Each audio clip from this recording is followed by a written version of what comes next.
Hi all, it's me JKK from JKK for you. So movie review ആണ് വർഷങ്ങൾക്ക് ശേഷം. വർഷങ്ങൾക്ക് ശേഷം സിനിമ കണ്ടു.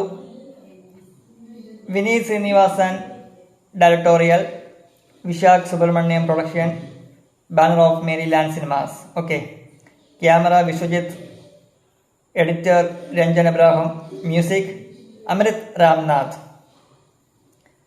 ഇനി ക്യാസ്റ്റിലേക്ക് വരികയാണെങ്കിൽ പ്രണവാസ്, മുരളി വിശ്വംഭരൻ, ധ്യാനാസ്, വേണു കൂത്തുപറമ്പ്, ഇവർ രണ്ടുപേരുമാണ് ഈ സിനിമയുടെ ഫസ്റ്റ് ഹാഫിൽ ഫുൾ ഉള്ളത്. ത്രൂ ഔട്ട് ഇവർ രണ്ടുപേരും നല്ല രീതിയിൽ ചെയ്തിട്ടുണ്ട്. ഇതിൽ ധ്യാൻ്റെ പെർഫോമൻസ് എടുത്തു പറയേണ്ടതാണ്. ധ്യാൻ ഒരുപടി മുകളിൽ നിൽക്കും. പ്രണവ് ഓക്കെ. കല്യാണിയുടെ ആനി സിനിമയിൽ ഒരു ഇമ്പാക്റ്റും ഉണ്ടാക്കിയിട്ടില്ല. ചില ഭാഗങ്ങളൊക്കെ കൊള്ളാം, എന്നാൽ ചിലത് മടുപ്പിച്ചിട്ടുണ്ട്. പിന്നെ ഇതിൽ വന്നു പോകുന്ന ചില കഥാപാത്രങ്ങളൊക്കെ ഉണ്ട്. അജു വർഗീസ് പ്രൊഡ്യൂസറായിട്ട് ഫസ്റ്റ് ഹാഫിലുണ്ട്, സെക്കൻഡ് ഹാഫിലുണ്ട്, ഡബിൾ റോളാണ്.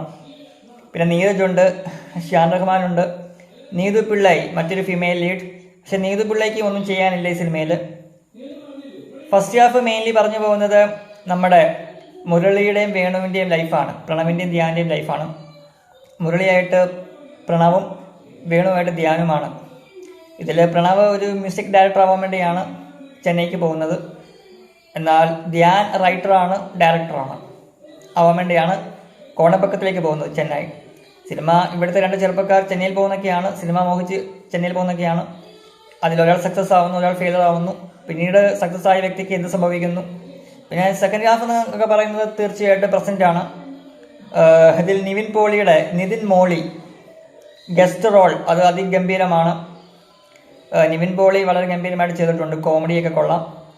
ഞാൻ ഒറ്റയ്ക്ക് വന്നവനാടാ, ഈ നെപ്പോട്ടിസത്തെക്കുറിച്ചൊക്കെ അതിൽ പറഞ്ഞു പോകുന്നുണ്ട്. കൊള്ളാം. നിവിൻ പോളി തകർത്തിട്ടുണ്ട് ആസ് നിതിൻ മോളി.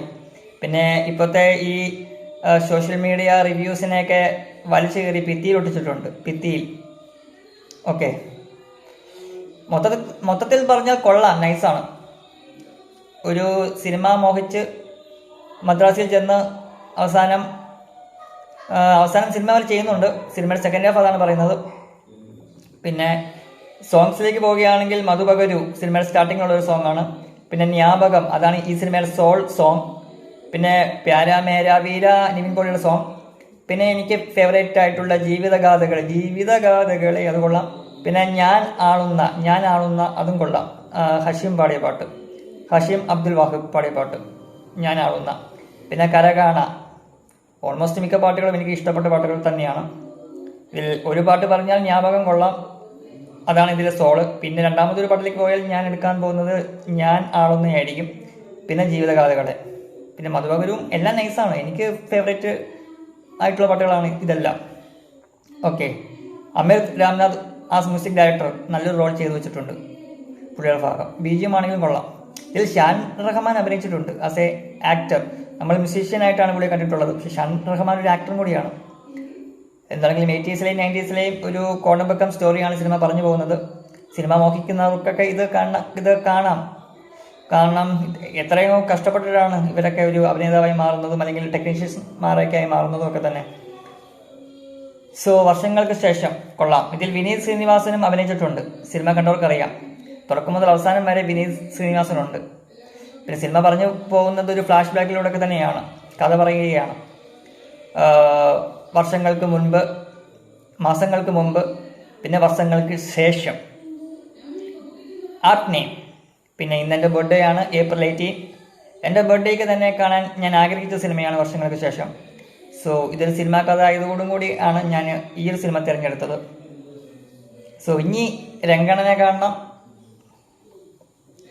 ആടുജീവിതം കാണണം. അതിനൊക്കെ മുമ്പ് വർഷങ്ങൾക്ക് ശേഷം കണ്ടു. ഇതാണ് എൻ്റെ റിവ്യൂ. മൊത്തത്തിൽ കൊള്ളാം. നല്ലൊരു ഇമോഷണൽ ബ്ലെൻഡ് വിത്ത് കോമഡി എല്ലാം നല്ല രീതിയിൽ വർക്കൗട്ട് ചെയ്യാൻ വിനീത് ശ്രീനിവാസന് സാധിച്ചിട്ടുണ്ട്. എനിവേ, സിനിമ സക്സസ്ഫുള്ളി റണ്ണിങ് ആണ്. ഇതാണ് എൻ്റെ review. Bye bye bye bye.